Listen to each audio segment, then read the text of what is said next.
Hey everyone, Scott Hansen here from NFL Red Zone. I hope you're checking out 1 hour of 5 Yard Rush, one of the best podcasts on NFL football in the UK.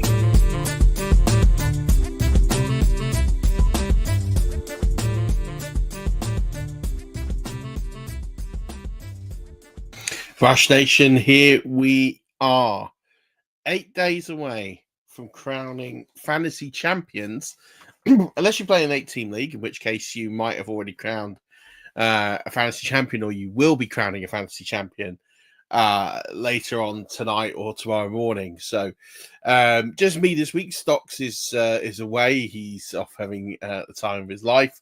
Did have a guest lined up. Unfortunately, some things happened last minute and they weren't able to join. These things happen. So I'm really conscious of getting a show out to you. This week's really difficult. You got Christmas and everything that goes with that. Championship week. It's a short week because we've got games on Christmas Day. And so a lot of things kind of go into one here. We kind of haven't finished week 16. We have a game tonight. There's not too many fantasy relevant players tonight. That does kind of give us a small little gift to get ready for this week coming. But for me, from a sort of podcast perspective, this will be the only podcast I do this week because, you know, Christmas with a young one and a family is vitally important to me, and I make that decision for that. They're kind enough to support me in this venture in my actual day job, which is stressful, and so that is why this will be the only pod. Now I will be doing updates through the week as and when I can. The best way to get them is through our Patreon. Now it's Christmas. I understand people don't want to, you know, fork out more money than they want to, and things like that. The Patreon is free this week. It's free, so you can sign up for the £3, $3 tier. It's free. It's patreon.com/5 Yard Rush. You join that, you'll have access to all the books that we've previously launched, access to Patreon casts, which a lot of them are still going to be relevant, have a lot of trends information. But that is where I'm going to be doing the updates this week. In terms of updates to rankings, updates to thoughts, musings, any interesting stats, anything really relevant and really important. So that's where the information this week is going to be. The patrons are the ones that keep this podcast alive. They're the ones that get the information as when we sort of drop down. I might try and drop some things on social media, but to be honest with you, you know, anyone that knows me well knows that Twitter's been not the kindest to me in 2024. Definitely on Blue Sky, but also with time with family.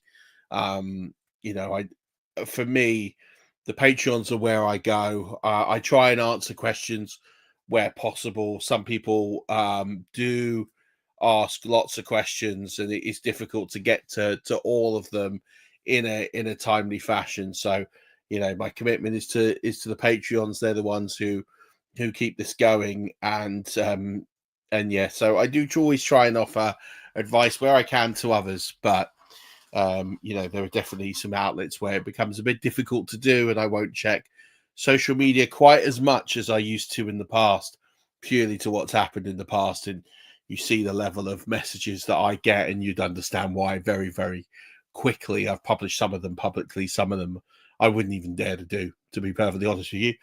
And through this season, through everything that we have gone through, and I felt we've given some really good advice, there's been some messages that have been slightly questionable as well, which is always a bit of a shame when that happens. And unfortunately, that just makes me want to check social media less. It's why I don't post as much online. It's why I don't share as much online. It kind of ruins it for everyone, but you know, for me, it's not something I'm prepared to put up with going forward, and I won't, to be honest with you. So patreon.com, you'll have access to me wherever, whenever. You'll have access to a great channel where you can get questions and answers from me. And, you know, you speak to our Patreons, and you'll see on Blue Sky people putting out the content, you know, recommendations for Patreon and why. you'll see very quickly you don't just get your money's worth, but you're actually part of a really special community. And ultimately, what it is to make us all better fantasy players, including myself. That's a really big part. So this show is really going to be enough of that ran over. Is really going to be geared at the prep for week 17. So we're going to do waivers in here. We're going to do. I'm going to have some early stats and early rankings.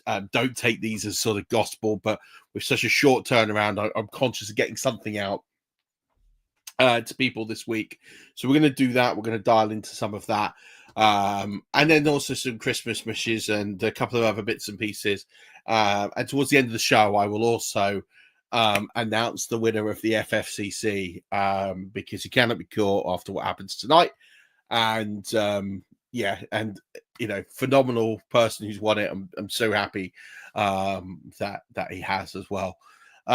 So we'll do that at the end as well as a shout out, and there'll be more formal communications to come out. I kind of want to do the winner of the plate and the winner of the FFCC at the same time. There's a piece of injury news that might determine the winner of the plate tonight. The FFCC is done, the main event, but the plate, we'll see. Right, let's get into it. Let's start with waivers. A lot of injuries. Let's start with Jalen Hurts. If you've managed to survive Jalen Hurts getting injured and getting through to your playoff final, first of all, congratulations. Making any playoff final is special and important no matter what. But second of all, what do you do? Because there's every chance he doesn't play this week. With concussion, almost nobody has gone through the concussion protocol in 1 week. So to be honest with you, it's very, very unlikely that Jalen Hurts plays. And therefore, you're going to need to get a quarterback in who is going to be able to service you this week. That's really difficult given there are not many out there. The number one person out there for me is Aaron Rodgers. He's about 30% owned globally. And even in a poor game like last night, 9 points, he still put up some fantasy points that makes him relevant, but he has got that high ceiling. He's got the Bills. They will, in a divisional matchup, take that challenge and will want to spoil the Bills' party. So I think for me, that looks to me the most logical fix. It's obviously not Hurts. You're not going to get in a Hurts replacement. And we saw from Kenny Pickett last night that is nowhere. That is something you don't want on your team in any format. So if Aaron Rodgers is not there, you have to do a search for the regular guys. Geno Smith, Anthony Richardson, Russell Wilson, even Caleb Williams after last night.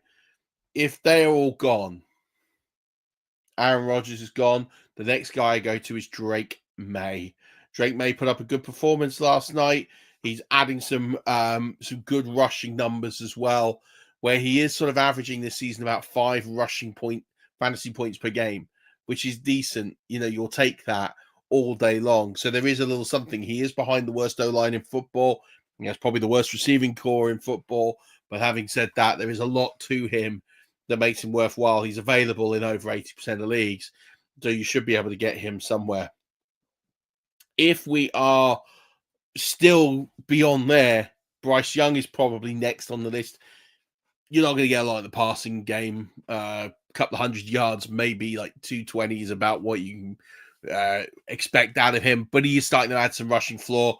He rushed for 68 yesterday and a score.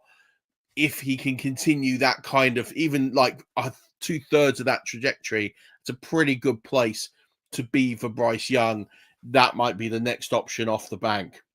If he is gone, Cooper Rush, who's Mr. Consistent, not a lot of upside there, but there is a very safe floor in Cooper Rush. He is next for me off this rank. I thought he played very well yesterday. Only got 15 fantasy points, but for me, could have definitely had more. So he's another one for me that I would go next. If all of those are gone, first of all, you're in trouble. It's Derek Carr. Derek Carr could come back this week. He could be an option that you could service. If Derek Carr is gone as well, and we're really struggling, then I guess you're having to look at. You're going to have to look at who's left, and really, you're looking at DCR, Mac Jones, Michael Penix, maybe AOC, and then maybe even Kenny Pickett. I wouldn't want any of those players for a fantasy title on the line, but there we are. In a Superflex league, how much do I value them over other players you got on your bench? I would say if you're in a fantasy championship and your roster's pretty healthy, I'd probably not be starting a quarterback in my Superflex. Now, people will seem to have in their heads that you have to start 2 quarterbacks. I just look at those players and I think, no, thank you. I will probably take someone on my bench over any of those guys. That's kind of where I'm drawing the line here. We'll move on to running backs. James Conner is injured. It looks like a knee injury, so I'm not sure what's going to happen. Arizona are pretty much out of playoff contention, so it's very difficult for them. I don't want to say it's impossible. I don't know if they've officially been eliminated, or it depends on the tiebreakers, but I think it's nigh on impossible that they get in. So there's a good argument here that they bench James Conner if he's not 100%. So Trey Benson becomes a good ad, as does Michael Carter. They become really, really interesting for sure. We're really struggling now with running backs. There's not many here I want to take here. We have a look at what happened with the Raiders yesterday, and they obviously, Mattison and Amir Abdullah put up some decent points. They kind of split them between them, so there isn't a sure upside play there between one of them. But you'll probably get a safety net of 10 points out of maybe Mattison there. Patrick Taylor, not for me. He was pretty terrible. So if Guerrero can't go this week, I'm not starting Patrick Taylor. You can leave him. I would probably sit here and look at Audric Estime as sort of the guy. As the guy I could sit here and try and put a fantasy title on. Audric Estime for me looks like he could be that guy. He had a decent game on Thursday Night Football, went for 948 and 1. He only played 20% of the snaps, but I think he might get a bigger role this week. So if I look at these running backs, there aren't really too many I want. Trey Benson would be top of the list, and then it would probably be Audric Estime. We look at these sort of handcuff plays now, and to be honest, I'm not touching any of them because if my guy's not injured, it doesn't matter. So you could sit there and neglect all of those. There is also that option of if Kendra Miller's still out there, we haven't seen what he's going to do tonight, but maybe watch tonight's game and see what happens for the waivers. If someone gets a jump on Kendra Miller, for example, that might be another one to throw into the mix. What I would say ahead of tonight as well, just in case something happens to Josh Jacobs, maybe pick up Wilson, or maybe look at the running backs behind him, behind Josh Jacobs, and have them ready just in case something happens tonight with that sort of preemptive strike. Let's go on to the wide receivers. Jalen McMillan, sort of predicted he would have a good week. He did have a good week, and he was actually robbed probably of a few more points here. 557 and 1. You take that in a PPR league, it's pretty good going. He is starting to really build momentum. 4 touchdowns in 3 games now.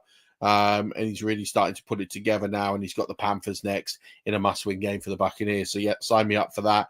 If I'm really sort of scouring like for desperation plays, MVS people might have dropped to the fact that he hasn't practiced. We don't know if he's going to go tonight. So MVS is an interesting play here.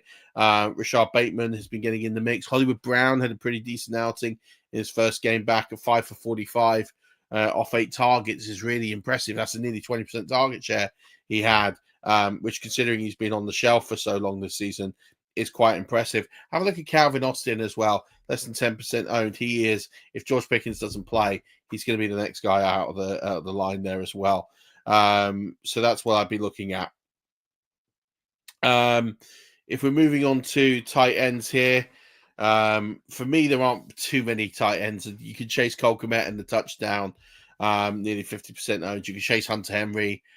He's getting more and more involved. Zach Ertz would have got dropped to some injuries, and he didn't do brilliantly, but he didn't do too badly this week either.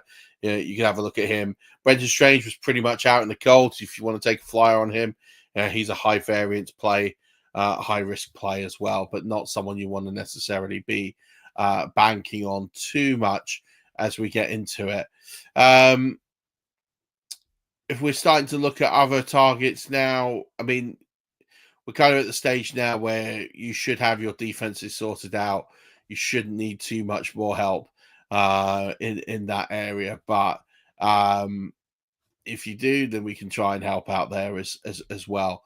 I would say pure and simple now that the defenses I thought would have a good shot were pretty poor. I talked about the Jags who were terrible, the Cardinals were terrible, and the Buccaneers who were terrible. Ultimately it was Atlanta, it was the Bills. If you've got them, they might be a good place to carry on for another week over what's available, because especially this time of year, a lot of teams phone it in and give it up. So, for me, chase anyone. You got to chase the quarterbacks who are quite weak. That's a simple tactic to go by. So for me, I'm chasing Drew Lock and the New York Giants, who were absolutely abysmal yesterday. So, but they're going to be hard. If you've got the Colts, D, then great. If you haven't, they might be an option in play this week. Even the Panthers, D, as much as the Buccaneers are giving up the football, they could be a really good option for you as well. The Patriots, D, the Chargers, D. The Chargers are really off the boil. They did put some points up on Thursday night, but I actually think that Drake May can get points on the Chargers and they can force some turnovers there. You want to look at the Broncos, will be pretty low scoring against the Bengals, but for me, if the Broncos keep turning over the football, Bengals could be an interesting play as well. But yeah, the Bills against the Jets is an interesting one. The Saints D, if that's out there against the Raiders, that looks like a decent bet. Jaguars against the Titans. I mean, that doesn't look too bad either. But there aren't too many gimmies on the board. Maybe the Dolphins against the Browns, especially with DTR there, that looks a pretty safe bet as well there for your options at DST. Right, let's go through some sort of ranks here in terms of week 17 fantasy ranks. So I'm going to start here with the quarterbacks. So my quarterbacks, this is really, really early, okay? I've got Lamar Jackson at 1, Josh Allen, who really hurt people yesterday. And therefore, as a result, you might not be in a fantasy playoff anymore. But he's at 2, Jaden Daniels is at 3, Joe Burrow is at 4. Matt Stafford, I just love this matchup. He's at 5 for me. Jared Goff is at 6. Bo Nix is at 7. Jalen Hurts is at 8. Baker Mayfield at 9. Sam Darnold is at 10. After that, I've got Brock Purdy, Jordan Love. They're my next two off the rank here, followed by Justin Herbert. So they're the next ones, followed by Aaron Rodgers, followed by Patrick Mahomes. So they're sort of my top options at quarterback this week. Running back, and this is really early, there's a lot of injury news, so I don't want to sit here and nail to the cross these. But Saquon Barkley, Bijan Robinson, Jahmyr Gibbs, Jonathan Taylor, Josh Jacobs, Devon Achane, Derrick Henry, Kyron Williams, Chase Brown, Joe Mixon are my top 10. I've also got, just on the fringes of that, Bucky Irving, Tony Pollard. Notice I haven't said James Conner. James Conner will be in the mix if he is able to go. Aaron Jones, Kenneth Walker Jr., Brian Robinson, Chuba Hubbard, Rashad White, if he doesn't get punished for the fumble yesterday, Jerome Ford, Gus Edwards, Brian Robinson Jr., if I haven't already said it, if he's not punished as well for those fumbles, Breece Hall, Rico Dowdle, Ramondre Stevenson, so Jaylen Warren, they're all kind of in the mix there in that sort of group.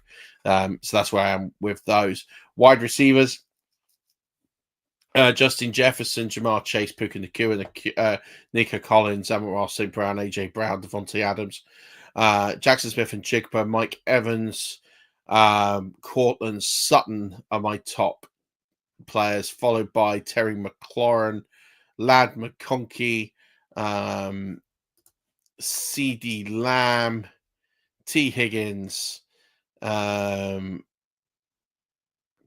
Kupp, Zay Flowers, Garrett Wilson, Brian Thomas Jr., Tyreek Hill. And then I've kind of got this sort of volume base after that. So DJ Moore, Malik Neighbors all kind of sit there. And then outside shout for upside players like Romeo Dobbs, Jerry Jeudy, etc. Jawan Jennings are the other ones as well. So they're the key ones they've got in the sort of major positions here. Just to help us get through. I'll do quick tight ends this week, and I've got Brock Bowers, Trey McBride, George Kittle, Travis Kelce, TJ Hawkinson, Jonnu Smith. I might flip those. Mark Andrews, David Njoku, Sam Laporta, Hunter Henry, Zach Ertz, Pat Fryermuth, Tucker Kraft, but I'm not sure because it depends on Luke Musgrave.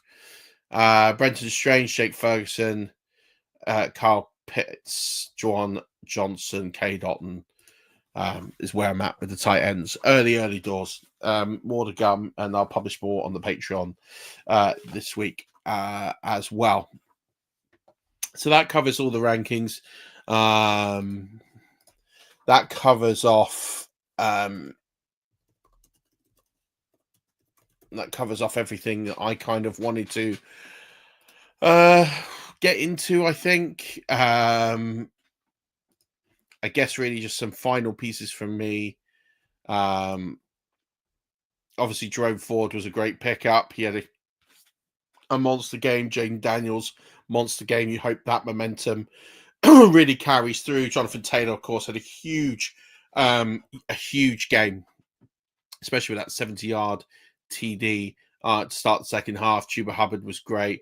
But Tajay Spears is starting to come up with more and more plays. He's one to really sort of keep an eye on. But some garbage time players to keep an eye on. Tajay Spears. Keenan Allen scored a lot in garbage time. Bryce Young was pretty good in garbage time as well. So they're really good ones to sort of keep an eye on. We've talked about sort of those desperation plays that MVS. Nick Westbrook-Akeem scored a touchdown yesterday, which I'm surprised. I faded him everywhere. Didn't trust Mason Rudolph. He was pretty good when the game was gone, to all of a sudden all the pressure was off and he started to look like a decent quarterback, but the game was long gone before he really sprung into any life. So there's some interesting pieces there to keep an eye on, but look for those upside plays because they're going to be really, really important. I'm just obviously the news about Tank Dell, dislocated kneecap. He's going to be out for a while. Doesn't look good for Alvin Kamara, so we're going to wait and see on that one. And then we're also seeing Drew Lock is having an MRI on his shoulder. That could mean Tommy Cutlets comes in. That could be interesting to pick up. David Njoku has a knee injury. Guys just seems to get injured every week. So we'll just keep an eye on that one as well. So final strategy points from me, I guess, just thinking about championship week is all those handcuffs that you've got on your bench.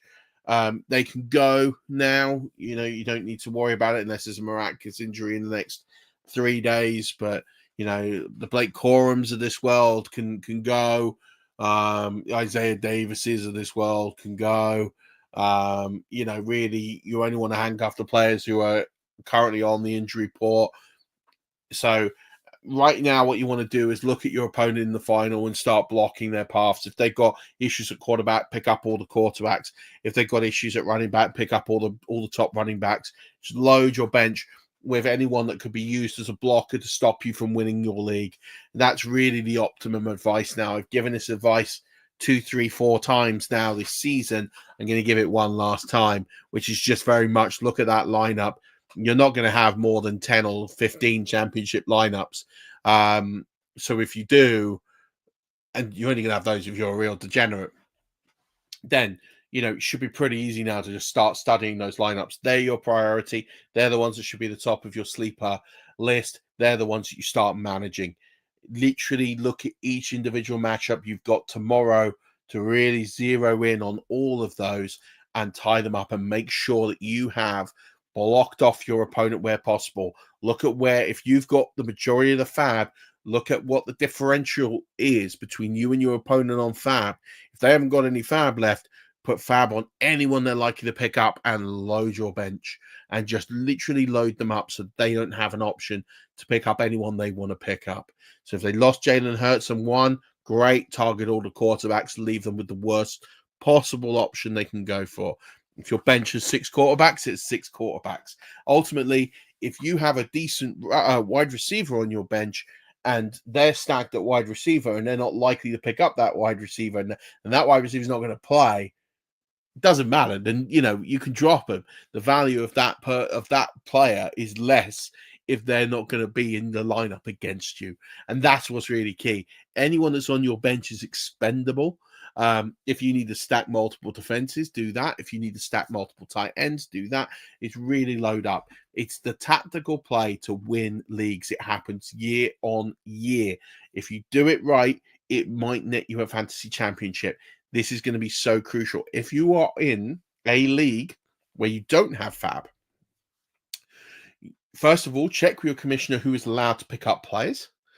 I'm a commissioner that allows anyone to pick up players. I think, if anyone is playing this week, then, they should be allowed to pick up a player. Like, who's to say that, the toilet bowl is less important to some people? Some people desperately don't want to win a toilet bowl. I haven't won one for years and I don't want to win one now. So ultimately, some players are playing to win, and that's fine. I don't have a problem with that.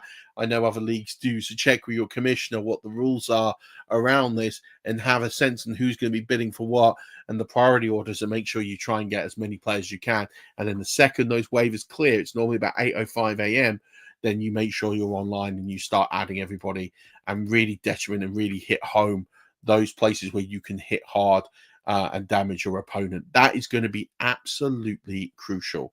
It's going to be the most crucial thing you do.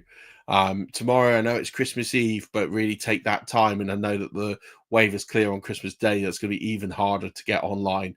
I get that. I get that more than anybody. Trust me.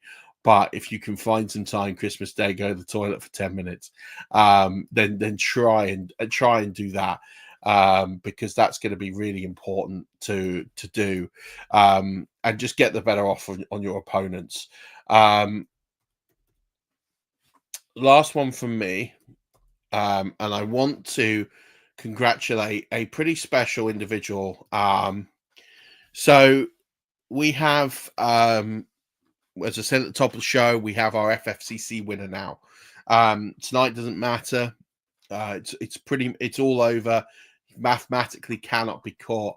Most of you will know him from, especially in the UK, if you're listening to this, he runs the Mugs NFL account now. If you don't know him, he did lots of really cool hoodies with like fantasy and fantasy players and teams with GTA style hoodies. He does sort of Letterman athletic jackets, really cool t-shirts and merchandise. He's an absolute top bloke. His name is Patrick Woodward. And Patrick, congratulations for being our 6th ever world champion, our 2nd from England. England now ties the USA with 2 wins apiece.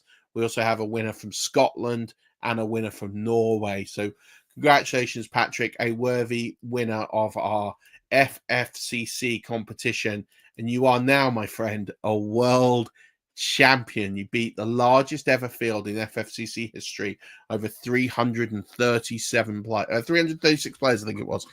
So congratulations to you, Patrick, a worthy winner. I'll be in touch in the new year. We'll sort out your prizes. You'll also win a spot into Scottish Bowl 15. You'll win a spot into our Champion of Champions. And we'll announce the winners of those next week. Lastly, just on the FFCC, we're really pushing to try and get in another £250 this year. And that is going to give us the opportunity to get to £8,500, which is an enormous amount of money. So please, if you haven't had the opportunity to yet, sign up for the FFCC, look for our pinned tweet, and do donate and play in that. It's a fun tournament. Lots of the world's best analysts from your favorite podcasts, Fantasy Points, Fantasy Pros, and lots of amazing people in this industry play in this tournament, give their time and draft. They're communicative in drafts. We've got some of the world's best rankers in there. Canada's best ever fantasy player in Justin Boone. Lots of really amazing people. So I really do hope you join. Please do join the FFCC. Like I said, it is just an incredible tournament. A £10 donation, $15 donation gets you in. You can draft with some of your absolute favorites in the fantasy community, and we'll raise a lot more money for Crohn's and Colitis UK. So please, I know it's Christmas. And do you know what? Even if you have already donated, or even if you don't want to play and you've appreciated the content, then would appreciate any form of donation to Crohn's and Colitis UK. They're a charity that mean the world to me. They've written me a lovely letter. They have actually given us, so they've sent me this the other day. There's a picture of me with Jack Humphrey there, by the way. So the story on this was, if you don't know, I suffer with ulcerative colitis. I had a pretty terrible 2023. I spent the better part of 4 or 5 months in hospital. I've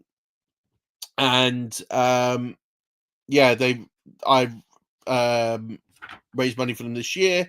They have also just shared some thoughts about, I featured in their magazine, I featured in their blog online as well, and they sent us a certificate. This is the amount of money we raised this is pre-gift aid, and this was a few days ago. This number's gone up since there. So, this is proof that this money is real. It makes a huge difference to these organizations. And Crohn's and colitis have been phenomenal for me. They've been phenomenal for my family. Without them, I don't know if I'd have even done content this year and last year.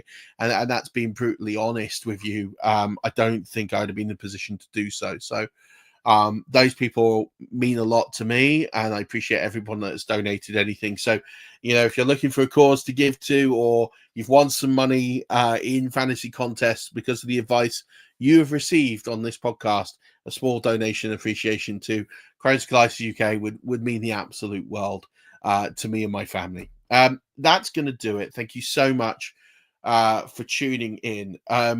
We have had over 200,000 views, downloads, and listens this season. I count the season from August, so that's a huge amount. And there's lots of people I want to thank Stocks for doing this with me most week. All of our fantastic guests that have come on and been part of the journey. All our Patreons who effectively, without them, the lights don't stay on. But to you, the listeners, anybody that plays in our fantasy leagues, who engages in our content, shares our content, is part of our community, is part of the UK fantasy community, I just want to give a massive thank you and shout out to everyone there. That it's a lot of work goes into this. This takes up a lot of time. But we do it because we love it, and it isn't just me. A lot of people think this is a one-man band, and it isn't really the case. There's a lot of people, as Lee, who contributes a lot of the graphics and support as well, who does a phenomenal job.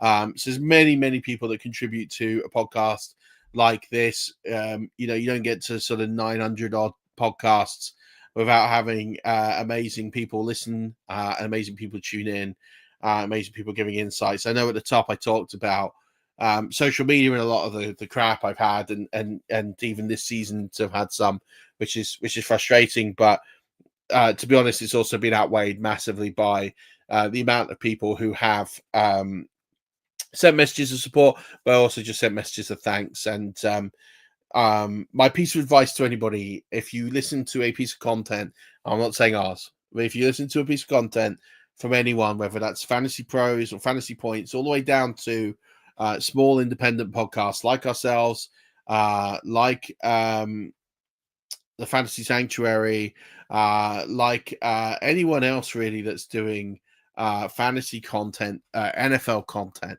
even if it's non-NFL content and it's just content that you like or listening to enjoy, please do me a favor and do 3 things for me. One is rate their podcast. If you listen to it, rate their podcast. You'd be amazed at the amount of people that don't rate podcasts. I talked about 200,000 listeners basically this season. I don't think we've got 100 ratings. So ratings would be massively appreciated, not just for us, but for anybody. They get more visibility. That means more people get to see it. The second of all is if there's a function or an option to drop them some form of personal message, direct message or email, then please do. I can't tell you how much negative to positive interaction that we get versus as well as other podcasts and content creators. I would say that almost the majority of content, or I would say that the majority of interaction that we get in the podcast space is negative slash neutral slash asking for something. And very little of it is positive. I'll get a lot of private messages to me privately thanking me for content, but actually there isn't a lot of people that will do that in quite a public way.